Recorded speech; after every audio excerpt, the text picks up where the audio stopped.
కాదులూరు మండలం పల్లిపాలెం గ్రామం అది. యానానికి 3 కిలోమీటర్ల దూరంలో ఉన్నాం మేము.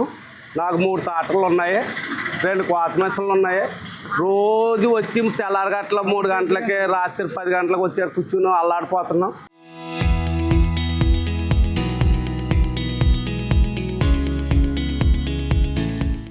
వాతావరణం చూస్తేనే మేఘాలు పడేసి శుభ్రంగా అలాగేలాగ గత్తరగా అయిపోతున్నారు. రైతులు బాధలు పడుతున్నారు.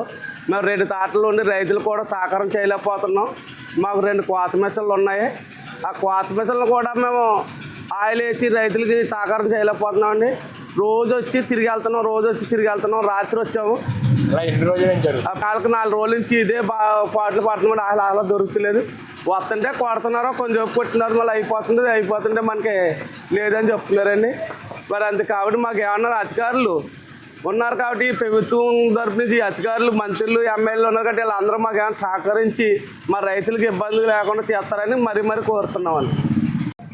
మాది పల్లిపాలండి. డీజిల్కి కొరత వల్ల మాకు ఇబ్బంది వచ్చేస్తుందండి. ఆ డీజిల్ ఎక్కడ దొరుకుతుందండి, ఏ బొంకులో కూడా కొడుతుంది డీజిల్ అండి. నేను దాని తప్ప మొత్తం యానం అంతా తిరిగామండి, ఎక్కడ కూడా డీజిల్ కొట్టలేదండి. రాత్రి తెల్లవారు పడుకున్నామండి, కొట్టలేదండి. ఇప్పుడు వెళ్తున్నాం భోజనానికి. డీజిల్ మాకు కోత మెషిన్ కండి, టాటర్ కండి, దాని దోనకు బయటకండి, రైతు ద్వారా కదండి.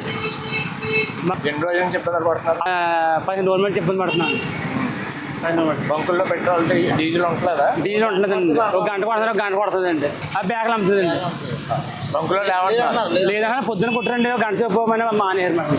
ఏమంటున్నారు అడిగితే ఒక సాయంకాలం వస్తే అయిపోతారండి బంకులు. నాకు ఇవాళ నడాలంటే 100 ఎట్లా ఉండాలండి. ఇవాళ నడాలంటే బండి వ్యవసాయ పనులు మిషన్ 3 రోజులు అండి మిషన్ ఆగిపోయింది. రైతు ఉండాలండి. ఇప్పుడు వాతావరణం బాగోదండి, కోతలు కోసుకోకపోతే పైకి రావండి దాన్ని అయ్యి. ఇప్పుడు డీజిల్ బాగా కొరత వచ్చేసింది మాకండి. డీజిల్ లేక ఇబ్బంది పడిపోతుంది రైతు అండి. 10 కే గంగవరం మండలం అండి. కోత మిషన్లకు ఆయిల్ లేక రాత్రి 2 గంటల నుంచి పడిదాపులు కాసి కూకున్నామండి ఇక్కడ యానాన్ని. అలాగని ఇప్పుడు కూడా అందుబాటులో లేదండి. వాళ్ళకు ఎంతో కొంత సహకరించి ఖాతా పోతున్నారు ఈ బంకోళ్ళు.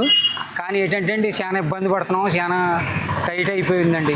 రోజుకి 10,000 రూపాయలు తాగిద్దండి మా మిషను. అలాగే 2 మిషన్లు అంటే 20,000 రూపాయలు తాగిద్దండి మాకు. యానం మొత్తం అంతా తిరిగామండి. 4 మూలన అక్కడ ఉందంటే అక్కడికి వెళ్తున్నాం, ఇక్కడ ఉందంటే ఇక్కడికి వెళ్తున్నాం. కానీ ఏంటంటే మాకైతే అందుబాటులో దొరుకుతలేదండి. మేమండి అక్కడ కూడా తక్కువ దొరకట్లేదండి అసలండి. చాలా ఇబ్బంది పడుతున్నాం. ఇటే ఉన్నామండి. ఇంకా ఈ బొంకడి కంటే ఆ బొంకడి కంటే ఇలా యానం అంతా తిరుగుతూ ఉన్నామండి. వచ్చామండి, ఇక్కడే పడుకున్నామండి. పొద్దున్న లేచి ఇక్కడ కాఫీ కూడా తాగలేదు, ఇటే ఉన్నాం. అవసరం మీద ఇబ్బంది అవుతుందండి మాకు. బొంకులు వస్తుంది ఇస్తామని చెప్తున్నారండి. లేదని అంటలేదని, వస్తే మేము చెప్తామనండి. అందరికీ సహకరిస్తున్నారు వాళ్ళు కూడా అండి. 24,000 రూపాయలు కొట్టి పెడుతున్నారు మాకు. ఇక వాతావరణం బాగోలేదండి, ప్లస్ రైతులు కూడా గొడవ పెడుతున్నారు. ఎక్కడ తీసుకోవాలి, ఎక్కడ తెచ్చుకోవాలంటే వాళ్ళు తెచ్చుకోమంటే మేము ఎక్కడ తెచ్చుకోము, మేము ఎక్కడ తిరగాలని వాళ్ళు బాధపడుతున్నారండి. రైతులు అయితే ఇంత ఇబ్బందిగా ఉందండి.